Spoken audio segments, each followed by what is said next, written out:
Is Disney World's park hopper actually worth the extra money, or is it one of the easiest ways to overspend on your vacation? I just got back from a 7-day Disney World trip, and after buying park hopper, I realized something. For our vacation, it was mostly a waste of money, but here's the thing, I also have another trip where I can honestly say park hopper was worth every single penny. So today I'm going to explain exactly when I think you should buy park hopper and when I think you should save your money.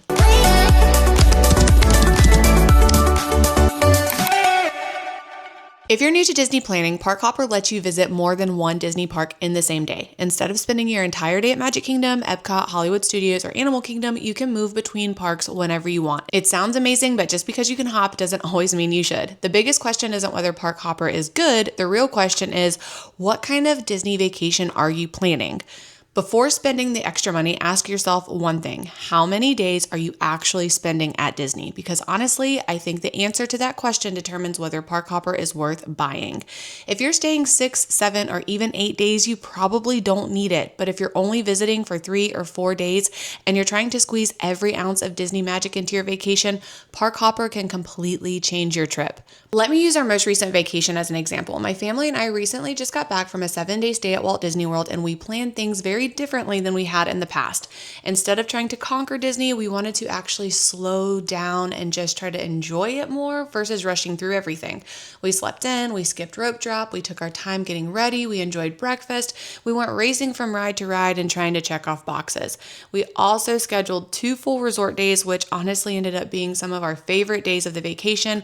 We relaxed by the pool, explored the resort, enjoyed restaurant, let the kids play. We actually appreciated everything Disney resorts have to offer instead of just using them as a place to sleep this trip. Then we dedicated 1 full day to each of the 4 theme parks. Once we got to our park for the day, we spent nearly the entire day in that park and closed it down every time. And here's the funny part. We bought Park Hopper thinking we'd probably use it, just in case. Maybe we'd wake up and decide we wanted to start at Hollywood Studios and finish at Epcot, or maybe we'd bounce over to Magic Kingdom one evening.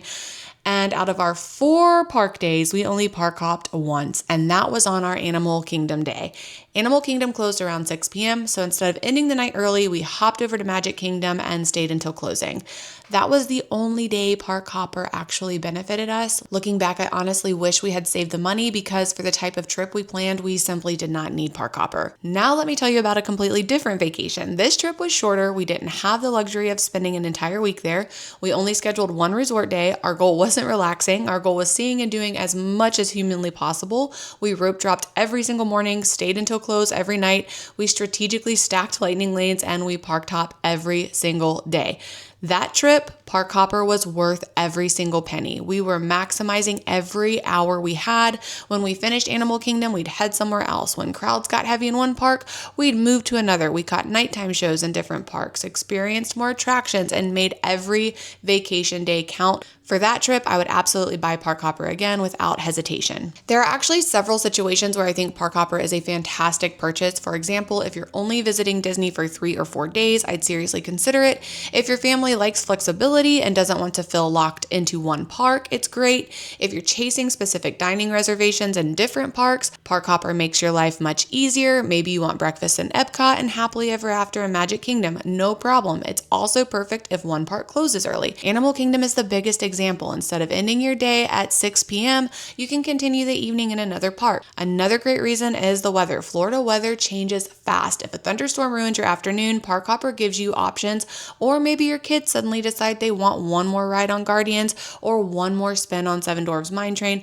Park Hopper lets you change your plans instead of being stuck. On the other hand, I'd probably skip Park Hopper if you're staying 6 or 7 nights, especially if you're planning slower mornings, if you're taking resort days, if you're enjoying really soaking in each park instead of rushing around, or if you're traveling with little kids who need naps and downtime. Disney transportation takes time. Getting from one park to another isn't instant. By the time you leave one park, ride transportation, go through security, and enter another, you've easily lost an hour or more, sometimes even longer. That's valuable vacation time. If you're already planning a relaxation relaxed vacation, why spend extra money just to spend more time on buses, monorails, boats, or the Skyliner? So is park hopper worth it? My answer is it depends on your vacation style. There isn't one size fits all answer. If you're trying to maximize every minute because your trip is short, buy it. You'll probably use it every day, and I don't think you'll regret it. But if you're planning a longer vacation with resort days, slower mornings, and one park per day, save the money. Use that extra money on a character meal, a fireworks dessert party, souvenirs, or even another resort dining experience. For my family, park hopper was absolutely worth it one trip and completely unnecessary on another. The difference wasn't Disney, the difference was how we planned our vacation. I'd love to hear what you think. Do you always buy park hopper or do you skip it? Let me know your opinion down in the comments, and if you're planning your next Disney vacation, make sure you subscribe because I share honest Disney resort reviews, park tips, hidden gems, and planning advice to help make the most out of your trip. I'll see you in the next one. Bye.